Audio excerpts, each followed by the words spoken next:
Welcome to our podcast.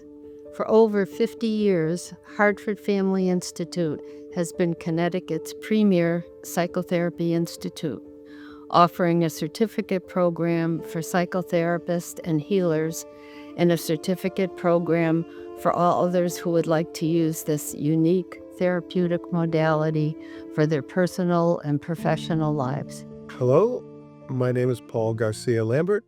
I am here with Stuart Alpert, Donna Baker Gilroy, and David Gilroy from the Hartford Family Institute in West Hartford, Connecticut. Our topic today is the layers of personality. This is a model for understanding human experience on a moment-to-moment basis. And I am going to ask whoever would like to have the floor to present this, give us a basic overview of what it means to think about the layers of personality. One thing I would like to say at the beginning is there is nothing that says one layer is better than another, or you should be in a particular layer. It's more a way of really knowing where you are in relation to your center and the depths to which you can express yourself.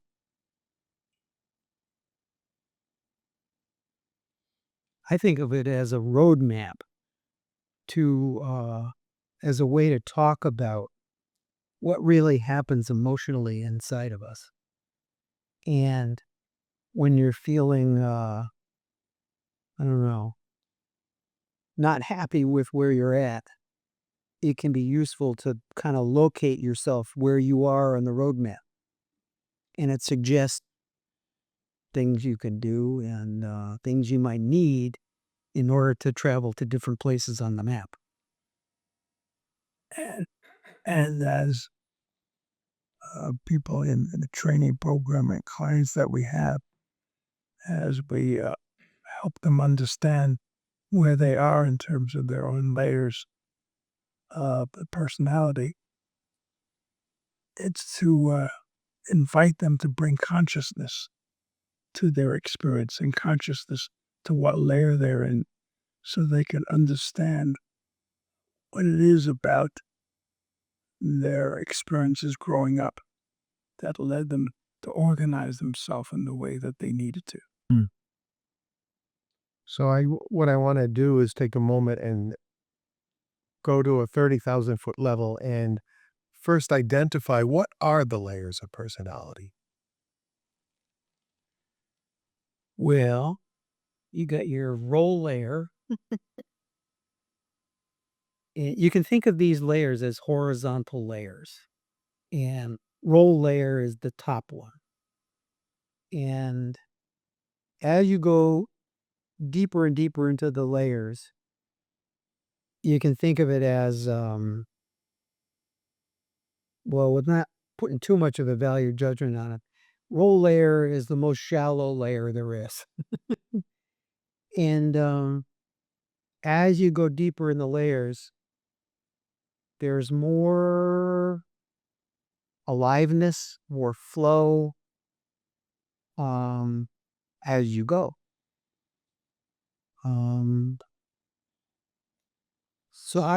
Go ahead. So let's start at the top. We've got role layer. If we're going to think of these as layers, what would be the next layer down from role layer? Well, the good news and the bad news, which is the same news, the next layer down is death layer. Good pass. No, sorry. Don't worry. What did you say? Yes, of course. Yeah. I would like to hang out a little bit with role and say something about it before we go on to the next layer. And I think we could all recognize something about role. It's described as, say you're at a party and you really don't know people, and it's important to have a way to still connect but you're not super involved. So you might say something, "Hi, how are you? Oh, how are you feeling today? Oh, good. Oh, that's fine." So there's a quality of it being kind of the molecules dispersed, and it serves a purpose. Each role serves a purpose. If you're not wanting to get too involved, being in role layer can be a safe place to be. And so you're connecting, but you're not really in connecting to any depth. Say you're going to fly on an airplane and you're walking up to the ticket counter and you're talking to the person about the ticket, when the plane takes off and all that. It's a very business-like thing. You're not going to get into really deeply knowing this person's soul. That's role layer. Yeah. And many people, in fact, probably all of us on some level or another, live in role layer. Yes. And when role layer becomes just part of our structure, part of the way we are, it's a way of staying safe and staying away from the deeper emotions that we have inside of us. So it's a way of organizing ourselves. We could say up and away from a deeper place of ourself. And that's important about up, because if once we become conscious of it and we learn to start to know where we are in our body, we can feel that we're up in our body when we're experiencing role. And then I would describe the next layer as impasse. And that's we're deeper into our body experience. And in impasse, there can be a stuck feeling. Like, I think we've all noticed times that we feel like, I just feel stuck. I can't take another step. I don't know what to do. And I just feel stuck. That's a quality about that we call impasse. Or it could be not only we can't take another step, I don't want to take another step because I feel like there's some pain or discomfort or uncomfortable feeling that's waiting for me. Right. And I want to stay away from it. Or something bad will happen. The interesting thing is about this is the basis of impasse is that we've learned to say no to ourselves because we didn't have the support to have a boundary and have a no as a way of saying this doesn't feel good to me and having a boundary. So we wind up learning how to say no to ourselves and no to going deeper into ourselves. When people first come into therapy, often they're in impasse because their role layer, although that place has been a safe place for them and they've learned how to navigate through life from that layer, they've come to a place where it's not working so well because they're growing up and they're wanting more things and it's just not working out. And so So that brings them to therapy. And so as therapists, we're always faced with the dilemma that we have a brand new client that's in impasse and they're feeling stuck and they want to get out of impasse because impasse doesn't necessarily feel comfortable at all. But we know that they might not want to get out of impasse that quickly because the next layer below impasse is death layer. And that's the place where the pain that Stuart was talking about resides, or the fear that if we really let ourselves come down and inhabit our own bodies fully, we're not going to survive it. Actually, we call it death layer also because that's where the feeling of the trauma lives and the abuse that we received growing up lives. Yeah, the energy and the feeling of it. So we create a way of moving away from that. And that's great. That creates the feeling of impasse.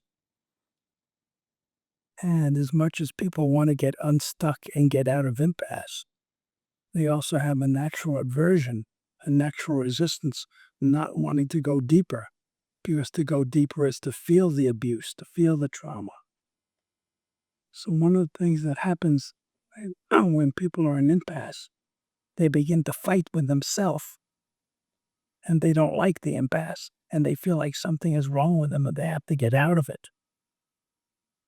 And what we realize is with any of the layers, what allows the transformation is simply to be conscious of where we are and not pressure ourselves to get out of it, not pressure ourselves to be different, just to bring awareness, consciousness to the experience. And that's where the therapy is important, that as a therapist, you're not trying to get someone out of where they are, but if you can meet them right where they are, that helps someone to become conscious of where they are. And that in itself becomes a support. And again, I want to underline when people learn that it's not something bad to be an impasse, it's serving a purpose. It's helping you feel safer when you don't yet have enough support to either learn what happened or experience it. So, I want to say one more thing. Some people have a reaction to hearing the word death layer. At first, it's startling. What do you mean, death layer?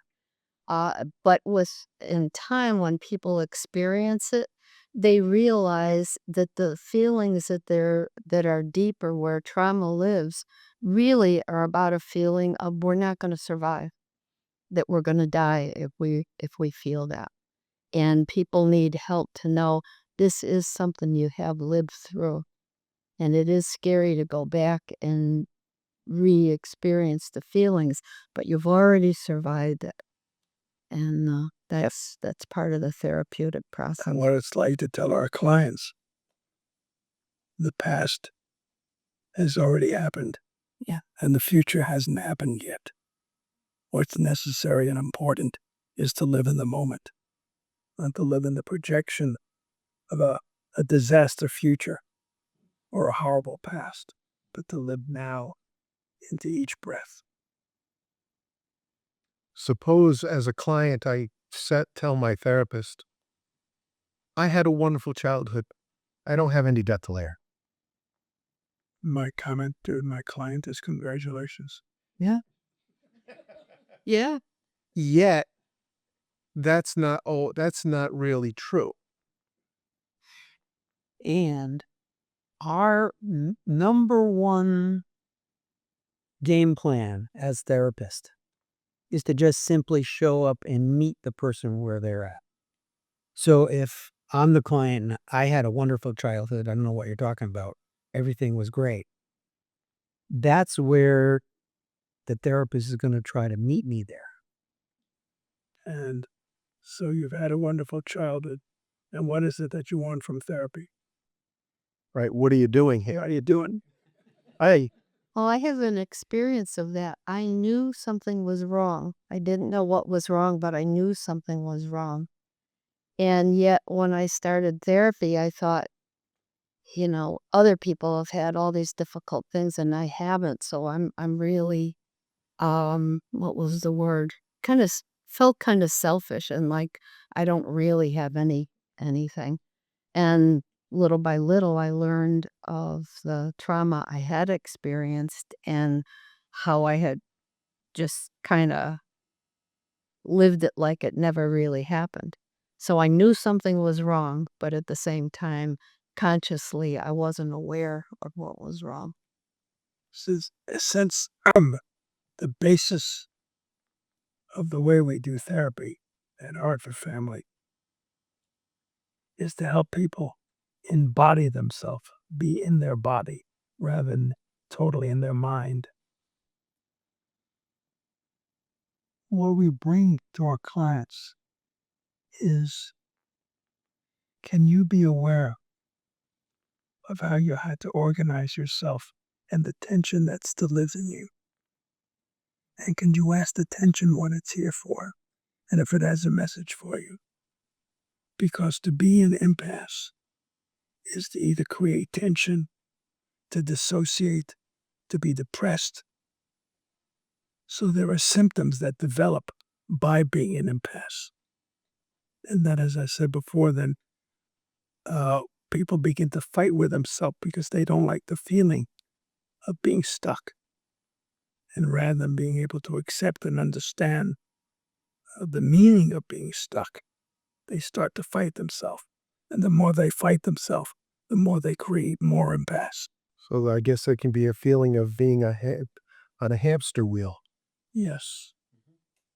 It's what I call being one of these Chinese stinger puzzles.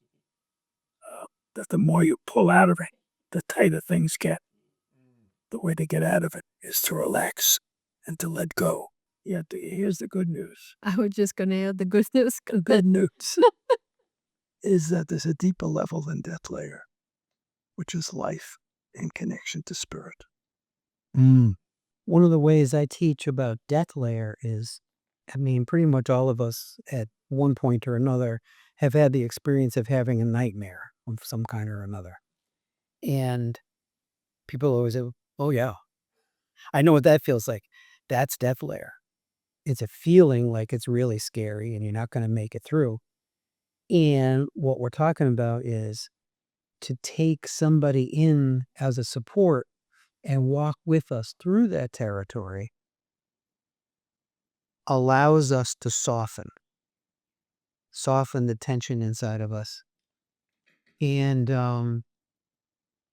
when we can soften the tension inside of us, we automatically start feeling better than what impasse felt like. I had an interesting experience last week with a client. They were an opening to a deeper place of their anger. And as they opened to their anger, they began to feel ants crawling in their body, which is the death layer experience. And they had enough space in themselves and awareness where I could ask them, could you ask the ants what they're here for? And it turned out that the ants, energy began to come through that was still trapped. So it was a feeling of ants rather than aliveness. And that as the client began to realize this was an experience of aliveness rather than ants that they had to hold against, and the death layer experience that they had to hold against, they came into a deeper place of feeling alive and existing. Stuart, do you remember who the client was? Yes. Yeah, it was me. Oh. No, I didn't. I didn't. I was thinking. Oh my God, so funny. I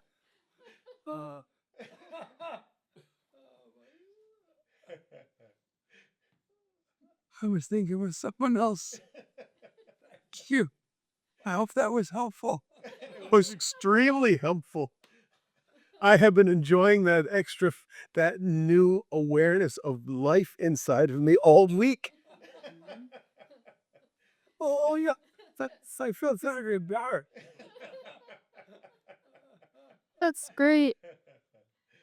Well, the other piece of that is, we can get an image, like if someone says, well, they're ants, we can conjure up what we think that means. And if we can ask the image what it is, we can be very surprised. In this case, it was energy. That's incredible. Yeah. Actually, you know what this points to is that no matter what the experience that a client is having, it has meaning. Yeah. And that's one of the basic things that you hold as therapists, that every experience has meaning, because so many clients believe it doesn't have meaning. It's some problem that they have, something that's wrong with them, rather than it's exactly what's right with them and has to be understood on a deeper level.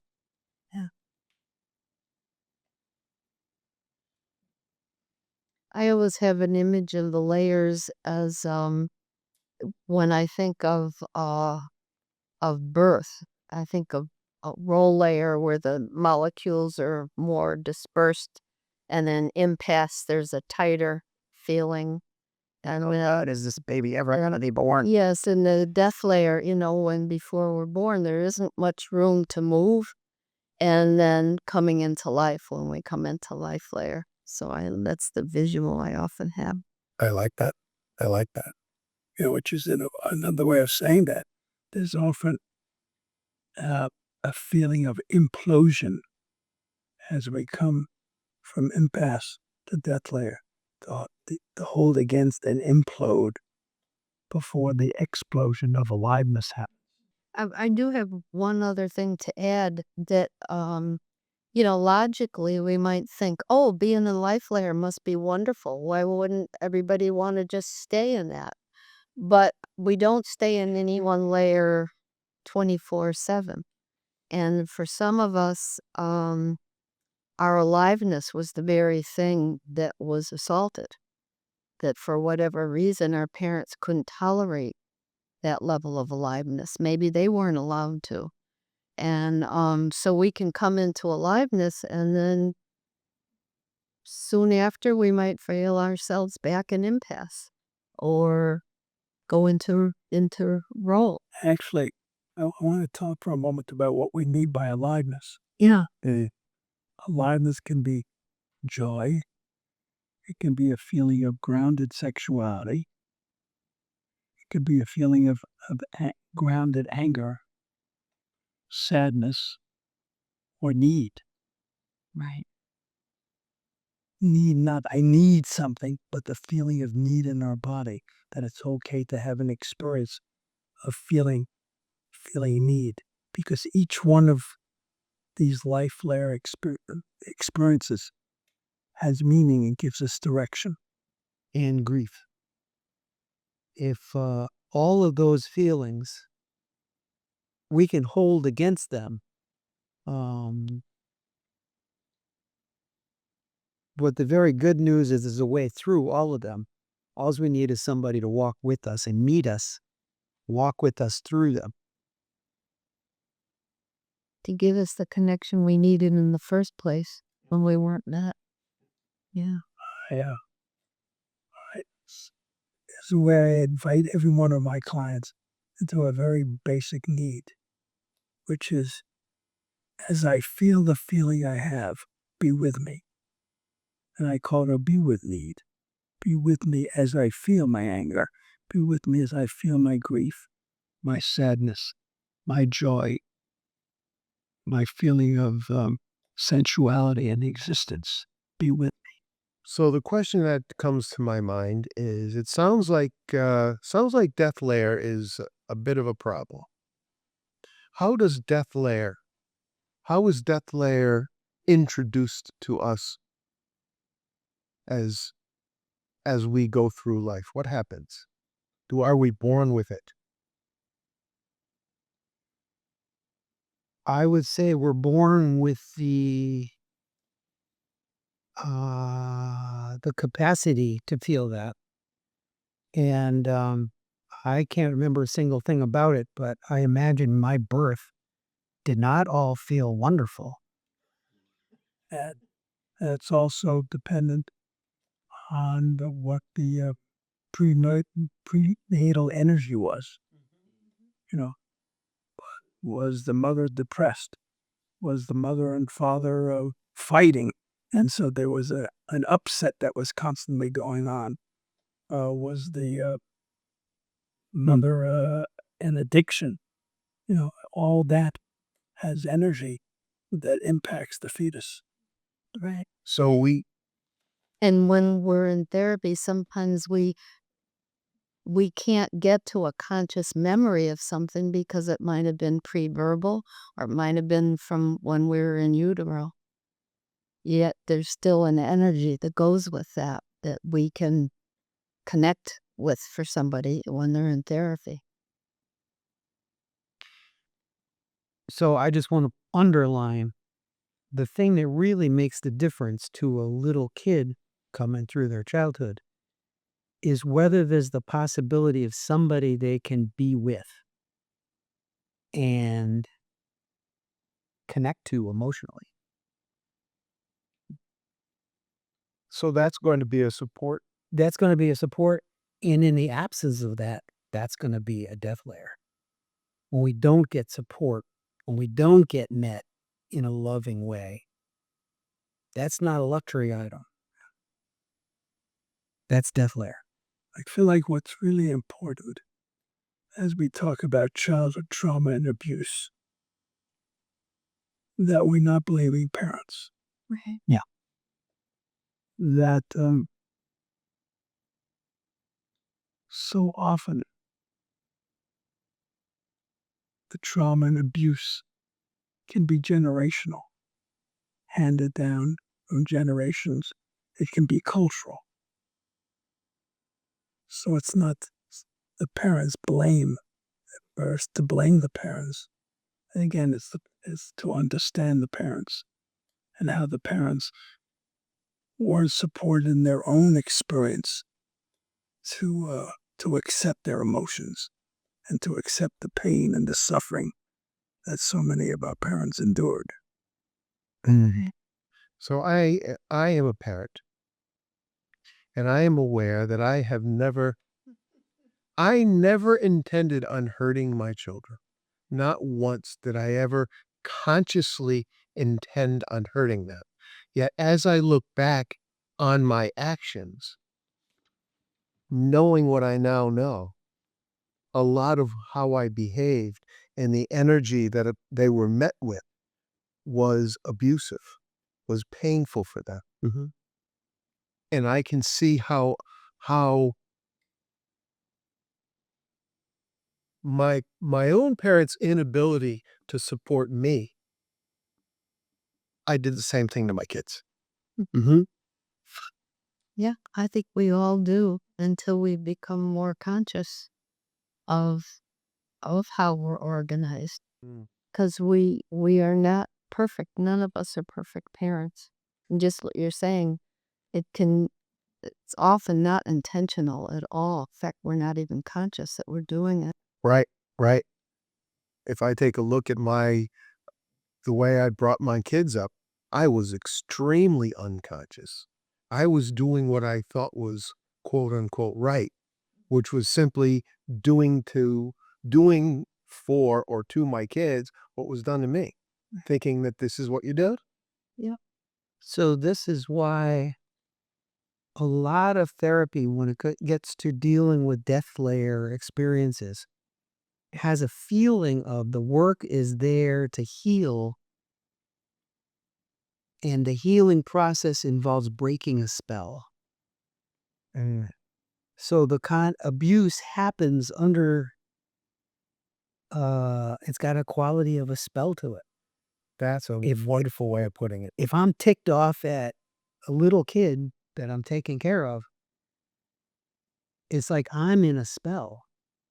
I think that little kid is doing something to me, which little kids don't sit around dreaming up ways to set up their parents. Well, maybe they do sometimes. Oh, I did. That's sure. But most of the time, it's not on a conscious level. It's all, everybody's under a spell. And so therapy is a way to take in new support, new connection, and break the energy of the spell. Another way, but you'd saying that, David, another way to think about impasse is as the parents are on that level of projection of it's the child that's causing them to feel a certain way. And what then coming back at the child is some level of negativity and anger and sometimes hatred or just give me a moment. Abandonment, or the parents are in depression. That so often it creates a shock state in the child. Yeah. And it's the shock state that creates a feeling of growing up with a certain tension pattern, a certain depression, dissociation, again, that creates the impasse. Mhm. So, am I existing always in one of these layers? Do I move directly from one layer to the next? And do I have to move through these layers in a particular order? How does this? Good question. Thank you. That's another great question.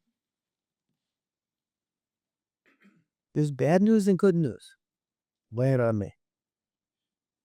Therapy, unfortunately, cannot provide a roadmap that says, okay, you start off a roll layer and you just drive your car straight down the road and you go through all these layers and you come out in life layer and spirituality layer and you stay there for the rest of your life. And I always apologize to people. I'm sorry, that's not the way it works. Because that's the way I wished it worked when I got into therapy at the beginning. But it's more like, again, meeting people where they are, no matter where they are in the layers. And what therapy can offer is more and more sense of being able to be present and conscious no matter where we are in the layers. And most people will go for that deal. What the layers do provide us is with a roadmap for understanding why when we come into existence, we can go back into forming our old way of being in the world. It gives us that understanding. And the understanding is what we call the understanding of process. Since the negative experience of our childhood is structured in our brain, is structured in our nervous system, is structured in every cell of our body, and our body has a body memory of abuse. When we come into aliveness, into existence, and we come through impasse, death layer, into aliveness, into connection to spirit, they can be the next opening of the abuse and the energy of abuse that we need to work through. And we close down against that abuse like we used to. And as we go deeper, we could understand that process. And so, oh, I understand now. I just closed down. I can bring consciousness to closing down and understanding that this is the next piece of abuse that needs healing. That was one of the most useful things for me to hear. Was I would do all this work and come through into a deeper place inside of me and feel great for a while. And then all hell would break loose. And to be able to pause right there and say, oh, wait a minute. According to how the layers operate in me, that's to be expected. It's to be expected that when I open to all that aliveness, I'm also going to open sooner or later, after I just enjoy some aliveness for a while, I'm going to also eventually open to what did come at my aliveness that I haven't yet become conscious of. So it's this constantly deepening process. So in answer to your question, Paul, it isn't, we don't go through them in any order. I'm aware sometimes if I'm probably in role or some level of dissociation and I listen to some music, I can come right into aliveness, in an instant. So it isn't sequential. and experienced about a month ago that I came into a deep, deep connection of aliveness and spirit. And I remember exactly the time frame, but at some point, all of a sudden, I feel a depth of terror in my body. Mm. And I had enough consciousness to just simply breathe and make room for the feeling of the terror rather than go into my mind obsessing about terror and disaster, but feeling the terror in my body and asking the terror what it was here for. As I tell this, I could feel myself softening in my own tears about the experience, that the terror was here to really help me understand how terrified I was growing up. Mm.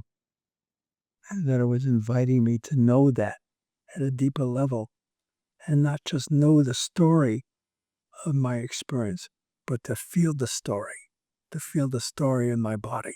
Mm. So everything that we're doing is to help people embody their experience, embody their stories, to come into a deeper place inside himself and to get the flow of how process happens. Mm. Could someone be completely outside of all the layers? Yes. It's called schizophrenia. I'm serious. Okay. Yeah. Yeah. That makes sense. It's called psychosis. What about when you're dissociated? It depends on the level of dissociation, which is there's a level above dissociation, which is depersonalization. And the more we depersonalize, the more we could be in the psychotic state. The intensity of how we had to get away from the abuse and the impact of the abuse that we just couldn't, the impossibility of growing up to be in our body and the feeling of to be in my body, I'm going to be either die or go crazy, which is what we call a near-death experience of death layer. And I'm curious if this matches your experience at all. When I first met Donna and I took her to meet my parents, she was initiated into the family experience of here we are on a Sunday afternoon and we're being with each other, only nobody's talking.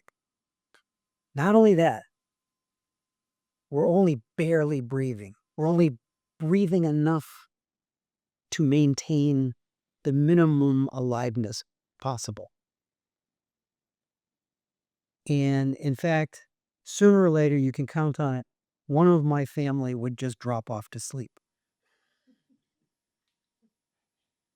For lack of oxygen. So it's not like we're in an experience together of you can't show up and be present and feel alive. It's just not conducive to that.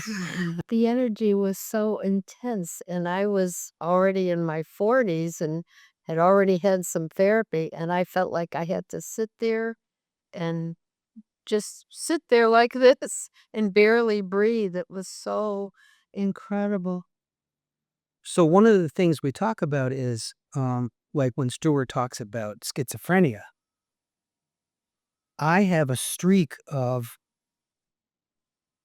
an issue inside of me that's about feeling schizophrenic, which I came by honestly. It was, how could you not have a feeling like that inside of you if that's what every day was like in your family?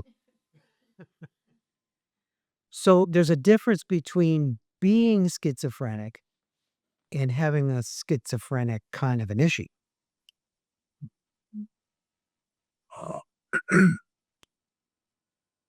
A client can feel insane. And what David is saying, that the feeling of insanity makes sense. And that what I say to a client is that you are feeling insane is the same response to insanity. Yeah. And the issue we have that creates impasse is I know this for myself, that I used to feel an energy of insanity in my body. And that's a death layer experience. So I organize myself away from that feeling, tighten up against it, organize myself not to feel it. And that created impasse. And then through the years, I've developed enough support to say, oh, that's insanity. That's the insanity that I took in. That's the feeling of insanity. Period. End of story. That's the insanity. And the word support is the key word because nothing changes without support. Without support, even if we become conscious of something, we just form another defense. But if we have the support, we can more and more live consciously in our body reactions. Even hearing the word support brings a calmness. Yes. Yeah. Like, oh, there can be such a thing. It's not just a word. It's a real thing. I remember saying to you years ago, David, I was doing therapy and working on the negative quality of fathering that I got. And I realized that I need good fathering. And I needed to bring that out of therapy and just as an experience of therapy into my life. And I remember saying to you, David, I need good fathering. I need the energy of good fathering. And you had a beautiful response of yes. In fact, you said yes, and I loved you. I feel it all over again. I feel myself soften and I feel some tears and So it's not only how we do therapy and the experience in our therapy, it's how we bring the experience from therapy into our life and be able to co-create the kind of relationships that we need that we didn't have and that we might be frightened of or humiliated to have a need.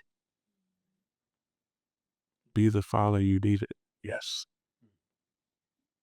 So my mind goes back to what you had said earlier, Donna, about not seeing impasse as a problem and bringing support and understanding the value of impasse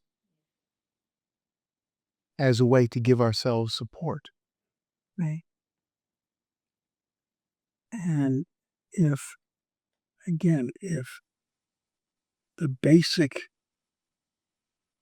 issue in impasse is how we learn to say no to ourselves because we didn't have support to have a no as a boundary, as protection. Let me take a moment, Pusey, to continue the thought. The issue becomes, how does your parent still live inside of you in terms of how you learned to parent yourself and that you're still parenting yourself as if your parent is still with you? And again, that's not a negative that we do that. That's a human experience. And my belief is, and what I've experienced is as I heal, it's healing both our ancestors and future generations because we put out a different energy. yeah, this feels like we've covered layers pretty well. The next, inside of me, the next area to deal with is a deepening of something about the layers, but it's a whole different subject, which is how all of us are walking around often in some version of feeling like a victim or feeling like there's part of us that's the victimizer. And that's the place where we're carrying around our parents with us and we're recreating the places that felt traumatic inside of us as we go. Yeah, so that feels like what we're saying is the beautiful experience of being alive is really feeling the energy flow in our body, our connection to the earth, to the ground, our connection to spirit. And so that flow of energy, and then we are alive and we are sensual beings. Mm-hmm. I think we're all little miracles walking around. I mean, you think of as humans, We are amazing. an amazing species. And our task on this planet seems to be to learn more about who we are as we go through life and heal. Mm. Yeah. Okay, well, thank you very much, everyone, for spending this time with us. We look forward to seeing you on our next podcast.